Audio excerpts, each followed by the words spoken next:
Hello student, already আমরা HTML নিয়ে অনেকগুলো ভিডিও করেছি। আজকে আমরা যে বিষয়টা ডিসকাস করব সেটা হচ্ছে একটা HTML পেজের মধ্যে একটা পিকচার আমরা কি করে ইনসার্ট করতে পারি। তো এটা আজকে আমাদের আলোচনার বিষয়। তো দেখা যাক, আমরা পেজের মধ্যে একটা ছবি ইনসার্ট করতে চাইছি।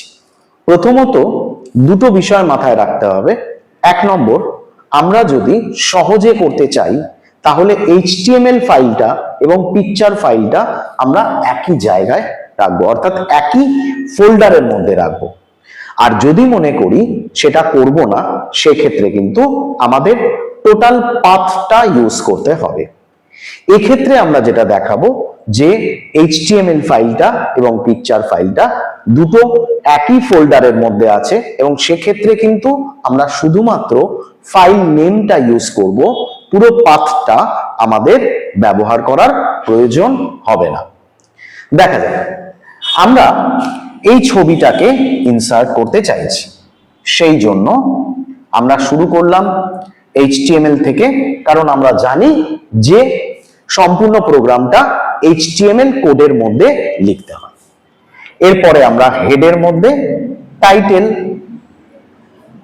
মেনশন করলাম। এরপরে যেটা আসছে, আমরা যে ট্যাগটা ইউজ করছি img src equals to inverted কমার মধ্যে ফাইলের নাম।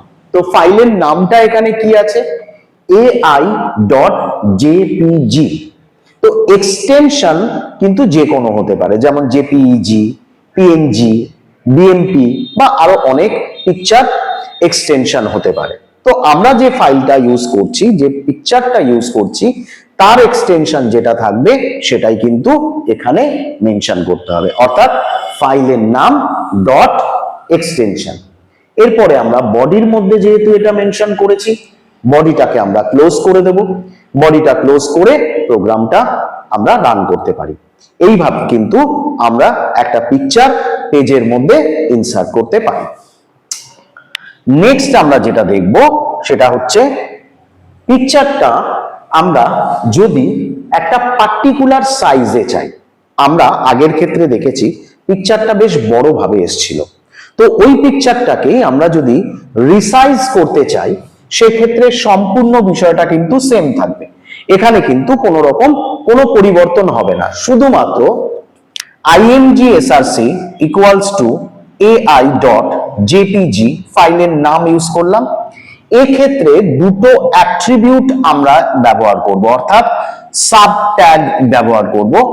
লেন্থ ইকুয়ালস টু ইনভার্টেড কমার মধ্যে একটা value, width equals to inverted কমার মধ্যে একটা ভ্যালু। যেহেতু এখানে 100 এবং 200 ইউজ করা হয়েছে, সেই অনুযায়ী এখানে পিকচারের রিসাইজ হয়েছে।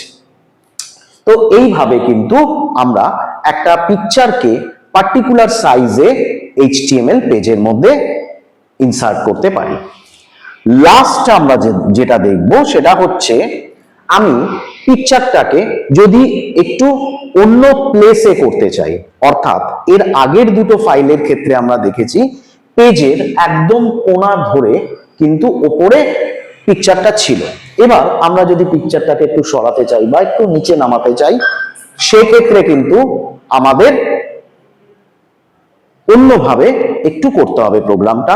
সেক্ষেত্রে আরো দুটো এক্সট্রা ট্যাগ আমাদের এখানে ব্যবহার করতে হবে, সাব ট্যাগ ব্যবহার করতে হবে। আমরা এরপরে সেক্ষেত্রেই আসছি। এক্ষেত্রে আমরা সেম প্রোগ্রাম রাখছি, শুধুমাত্র img src equals to ai.jpg। Already আমরা রিসাইজ করার জন্য লেন্থ এবং উইডথ ব্যবহার করেছিলাম। এক্ষেত্রে কিন্তু আমরা স্পেসটাকে পার্টিকুলার করার জন্য দুটো এক্সট্রা সাব ট্যাগ ব্যবহার করছি। সেটা হচ্ছে ভি স্পেস ইকুয়ালস টু একটা value, H space equals to আর একটা ভ্যালু। এটা যদি করি, V space for vertical space, H space for horizontal space.